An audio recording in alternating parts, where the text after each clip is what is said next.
Bonjour, dans cette vidéo, je vais vous donner les 15 étapes clés d'une vente immobilière réussie. Allez, c'est parti!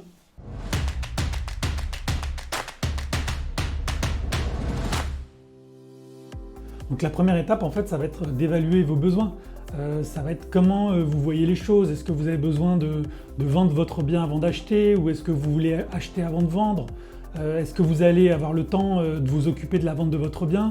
Est-ce que vous souhaitez confier votre bien à un professionnel? Donc ça va être la première étape, c'est donc d'évaluer vos besoins. Donc la deuxième étape, c'est de faire estimer votre bien. Ça va être en fait la clé de voûte de votre projet immobilier. Donc faites appel au bon agent immobilier pour bien démarrer le processus de vente. Donc la troisième étape, c'est la mise en place du plan de marketing personnalisé. En fait, avec l'agent immobilier, à cette étape, vous allez pouvoir choisir les moyens qui vont être utilisés pour valoriser votre bien et choisir par exemple les sites internet sur lesquels va être diffusée votre annonce et organiser avec lui les prochaines étapes. Donc la quatrième étape, c'est la réalisation des diagnostics immobiliers. Je recommande de faire ça le plus rapidement possible, de faire ces diagnostics le plus rapidement possible parce qu'en fait, dans l'annonce immobilière, vous allez devoir indiquer le diagnostic de performance énergétique et la loi Carrez. Ce document, donc ces diagnostics feront partie du dossier de vente que vous allez pouvoir constituer et que vous remettrez à l'acquéreur le moment venu. Ça permettra à ce moment-là à l'acquéreur de prendre une décision plus rapidement s'il a tous ces documents. Donc la cinquième étape, ça va être la signature du mandat de vente. En passant par un professionnel, vous aurez le choix entre le mandat simple et le mandat exclusif. Je vous avais déjà expliqué dans 2 vidéos la différence entre les deux. Je vous recommande vivement de signer un mandat exclusif et de définir avec l'agent immobilier la durée du mandat. Ça garantira la réussite de votre vente immobilière.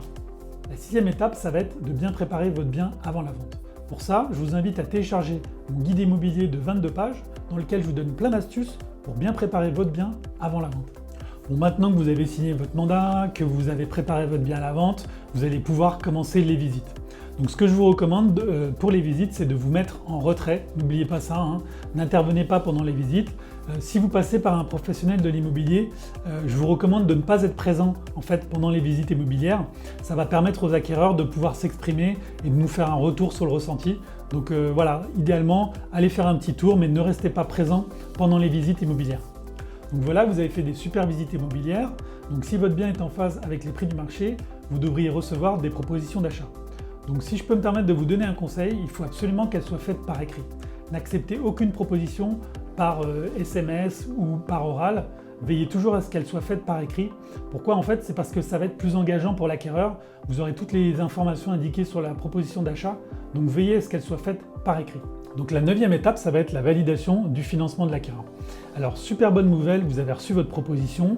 Maintenant, il va falloir vous assurer que la personne qui a décidé de vous faire cette offre a les moyens d'acheter. Et pour ça, il faut faire attention à plusieurs critères très importants, comme le montant de l'apport ou les moyens de financement. Ce que je vous recommande de faire, c'est de lui demander par exemple une lettre de sa banque, une lettre de confort de sa banque ou du courtier, afin de vous assurer que la vente ira jusqu'au bout et que vous n'aurez pas de refus de prêt dans 2 mois. Donc tout est OK, vous avez tout validé avec l'agent immobilier ou l'acquéreur, les conditions vous conviennent, donc vous n'avez plus qu'à contresigner la proposition d'achat. Alors, je tiens à attirer votre attention sur ce point. À partir du moment où vous allez contresigner l'offre, vous allez vous engager à vendre votre bien au prix et aux conditions indiquées dans l'offre. Donc, je vous invite vivement à bien prendre votre temps, à bien lire et à bien réfléchir avant de contresigner l'offre parce que ça va vous engager à vendre ce bien et vous ne pourrez plus changer d'avis après. Donc, prenez votre temps pour bien lire toutes les conditions de votre offre. Ça y est, vous avez contresigné votre offre. Vous allez pouvoir passer à l'étape 11 qui est la signature du compromis de vente. Donc vous pouvez signer soit en agence, soit chez notaire. Sachez que l'acquéreur devra verser 5 à 10% du montant de la vente hors frais d'agence qui sera bloqué sur un compte séquestre chez le notaire. Donc la 12e étape, ça va être l'obtention du prêt par l'acquéreur. À partir de la signature du compromis de vente, l'acquéreur a à peu près 2 mois pour recevoir son offre de prêt et valider son financement. À la réception de son offre, il a 10 jours pour lire et relire son offre et il pourra la renvoyer signée à partir du 11e jour pour valider son financement. Donc dernière ligne droite, on y est presque, c'est la revisite du bien avant la signature de l'acte définitif. En fait, on revisite toujours le bien avant pour s'assurer qu'il n'y a pas eu de dégâts des eaux par exemple et on en profite pour relever les compteurs. Donc ça y est, on y est, c'est la 14e et dernière étape, la signature de l'acte authentique avec la remise des clés. Donc on retourne tous ensemble une dernière fois chez le notaire.